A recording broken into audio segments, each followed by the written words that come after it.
এই লোকটি গুপ্তধনের খুঁজে এই পুরনো রাজবাড়ির তালা খুলে ফেলে, এরপর দরজায় ধাক্কা দেয় আর ভিতরে চলে যায়। এরপর সে একটি সুড়ঙ্গ খুঁড়তে শুরু করে আর গুপ্তধন খোঁজার রাস্তা পেয়ে যায়। এরপর যখন সে বাড়িতে ফিরে আসে, তার স্ত্রী তার এই অবস্থা দেখে অবাক হয়ে যায়। এরপর সে গ্রামের সর্দারের কাছে যায় আর পুরনো ধার মেটানোর জন্য স্বর্ণের পয়সা দেয়। এরপর থেকে প্রতিদিন সে স্বর্ণের পয়সা নিয়ে আসতো আর সর্দারের কাছ থেকে টাকাই বদলে নিত।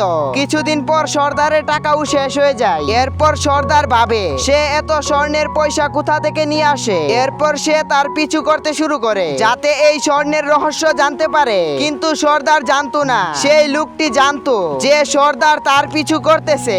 এরপর লোকটি একটি কুয়ার কাছে যায়। এরপর সে কুয়ায় নেমে যায় আর রাতে যখন সে উপরে আসে, সাথে কয়েকটা স্বর্ণের পয়সা নিয়ে আসে।